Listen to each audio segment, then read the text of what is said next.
And speaking of Lewis and the space trilogy, which by the way is my favorite story of all time, so heck yes. But in the second book of that trilogy, in Paralandra, Lewis deals more explicitly with the idea of what we're talking about existence and lesser existence and non-existence. When he's having Hmm. what he calls the unman speaking about Mm. his experience of being a conscious lack of existence, let's say, something like that, because he's been thrust into the underside of what we call time. He says, when you get through the rind, you just fall into the absolute darkness, and it's like you're just thrust into non-entity, and God doesn't follow you in. It's ultimate separation, and it's right Mm. there waiting on the other side of what we call time. It's like time is just that small thickness of Yeah. eternity that you're plummeting through from the beginning of Little, your birth and little all these speed things. And bump. it's like, right. And he's feeling this condemnation of eternity, like in that moment. He's trying to describe the thing. And then afterward, spoiler alert for anybody who hasn't read that story, Ransom, the main character, actually goes through a subterranean platform of the planet that they're in, after going through something like a baptism. He's fighting the unman on the ocean, then they plummet down into the water, and they end up underground in the base of the very bottom part of a mountain. And it's like in that place where he kills Yeah. the demonic possessed thing, throws it right into the fire, and then has to go through an ascension right through the mountain, through the darkness. It's like that whole story is so brilliant of a representation of exactly what we're discussing here. And it's Mm. in such a really cool kind of repackaged way, because Lewis is doing it in the guise of science fiction, that you don't really realize that he's having a baptism, that he's going into the heart of the earth, and then he's Yeah. literally having to ascend through that death right back out into the top, and then he's kind of reborn in that place. And it's just this remarkable mapping of the same thing, just to show that this is really built into the most instinctual longing of the human heart, Mm. is Yeah, to see this and experience this and participate in it. Yeah. yeah, yeah. Oh, I know our audience here, so we got the Lewis fanboys and the Tolkien fanboys. But yeah, we could say the same. We could say the same of Lord of the Rings, right? We have Oh yeah. Gandalf falling, and he's doing battle while he's falling, and then once he's victorious, he returns. Hmm. Same thing. Honestly, I mean, I've heard some people say that Lord of the Rings is not a very Christian story, and I'm just like, you don't know. You weren't paying No. attention. Yeah, but I mean, the whole idea of like, what are they doing, right? They're burying the source of the power of Sauron back to where it came from, right? And then throwing it in those fires, it's destroyed. Like, what part of trampling death by death do you not understand? And Right. and people not seeing that as a Christian story is partly because they don't have an understanding of the harrowing of Hades, the harrowing of hell to map that onto. They just think cross, silence, resurrection, and they don't have any place to put that. But when you see this, then you look at what Tolkien is doing, and you're like, duh. Yeah, that returns to the point that we need this deeper understanding of what Christianity is, say the Apostles' Creed, or else we won't get that these are Christian stories or that there's anything going on here at all. Mm-hmm. And just like Nicola was saying, he's seeing this almost explicitly anti-Christian story. Pullman straight up said that he was trying to be an anti-Lewis, but he can't escape being a Christian story. You see his underworld, and as Nicola instantly saw that, it's almost a perfect representation of a more classical Greek or ancient Near Eastern underworld. It's just darkness. There's the shades. They're just kind of trapped in kind of a humdrum misery, right? And then you have the one who descends into the underworld to free them and kickstart a new eschatological age. I mean, I feel like sometimes what people think is that if they go pagan enough that they can somehow get away from Christianity. And Yes, it's yes. because they don't understand the connectivity between the two, and the fact that there are a lot of points of connection because paganism is an imitation. And therefore they can't understand even the points of contrast either, outside of just the very basics. And so once you kind of see the places where there is connectivity and there is imitation going on, then all of this stuff becomes a lot more clear. And then you don't have that confusion of, I'm going to make an anti-Christian story that kind of just cribs from Christianity. And then yeah. Well, we're in a decidedly post-Christian paganism, right? Mm-hmm. Where all of the pagan elements are elements that are Christianized. We don't see anybody hanging people from trees for Odin these days. Yeah, right.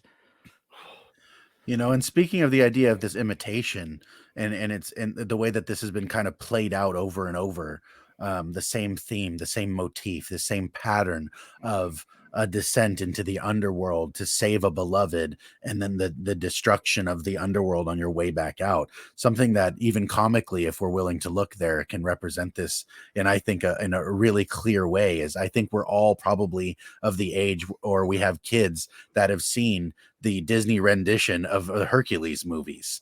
Right. And there's literally a scene where Hercules goes into Hades to confront Hades himself, right? Mm-hmm. And to rescue his bride, or bride to be would be, right, mm-hmm. from the depths of death. And he has to go down there and face death himself. You see his face aging, and he's kind of becoming decrepit and falling apart and all this. And yet he reaches her, he grabs her, and instantly starts shining in glory, and then ascends right back out, has her in his hands, punches death in the face, and then walks out with his bride. It's like the funniest. I think it's so interesting the way that even in our children's renditions of these stories, that we have such a strong representation of this theme. And it's so obvious, and it's comical because it's Disney and the way that they portray it. But literally the hero decks death in the face. And it's just so, like, that moment is so gratifying, even for a child, not knowing where that root of his celebration would be even growing back from. And it's funny too, because they're borrowing that even from within Greek mythology itself, because it comes up like 2 or 3 times with different people that have to do it, and you get different parts. I'm thinking too, closer to the early Hebrew context, in the Baal cycle. Baal himself has to be rescued from Hades to get through, but he totally won, which is why he stayed in Hades afterwards. Yeah. I wanted to there's the Baal cycle, then there's the descent of Ishtar, where Ishtar descends into Hades to rescue someone who had died, and guess what? She gets trapped there. Someone has to come rescue her. We have Gilgamesh like symbolically crossing the sea to explicitly the seas of death. Let me pull up my quote here. Barmaid, what is the way to Depiston? What are the directions? Give me the directions. If it is possible, even the sea will I cross. But if it is not possible, I will roam over the steppe. And the deep waters of death, which bar its approaches. Where, Gilgamesh, wilt thou cross the sea, and whence thou arrivest at the waters of death? So he crosses the waters of death to like get immortality, and he ultimately fails, and he goes home and dies. But yeah, again, you see these half failures or these tragedies associated with trying to cheat death, as opposed to, again, the Christian story and the post-Christian stories, their retellings. Yeah. I mean, I got to mix stories here, but in a way, and this is why people reading about the Harrowing of Hell is important. Christ is the only one that's able to sail into the West and come back with no problems. Like, yeah. Right? Anywhere. There's always a hitch when it comes up in the other stories. And I don't think the stories are made up. I think they're trying to say something. That's what these narratives are. But, what happened with Christ is absolutely unique in the middle of all that. So I have a description of that, if we want, and maybe this is a good thing if we want to start winding down and give closing thoughts. This might be what I would read to close it. So I don't know if we want to do that now, or if people want to kind of give their thoughts. How do you want to close this out, Nicola? Well, if you guys agree that we're almost done, I think that we can save the rest of the stuff for 3 weeks from now, because we want to honor you and other Orthodox brothers and sisters who will be celebrating Pascha or Easter. Mhm. So we will take a break next Sunday with this topic because of the with the Western celebration of the resurrection, and then we'll take the following Sunday because of the Easter, and we'll continue 3 Sundays from now. But yeah, I was thinking we can save all the other topics for the next time. We can have now maybe just um, closing thoughts from all 5 of you. Maybe you can mention briefly, all of you, like, why is this doctrine important to you? We don't have many questions. Even if we had them, we were Paul answered one coming from Sean. So yeah, we can all have closing thoughts saying what did this doctrine did to you, and then I'll have the conclusion. Okay, I guess I'll go first since I came in last this time. So I would say my thought in closing this was I'm glad that we were able to come together with such an agreement about really the depth and the necessity of understanding the more spiritual side of Christianity, and not simply saying apologetics and the faith can be reduced to the propositions that we find centered around the idea of the death and resurrection only, but seeing really that Christ is the high king of heaven, the conqueror of death, and all of it, like he's the hero to which all hero stories can be true about. He really is that hero. He really is that role.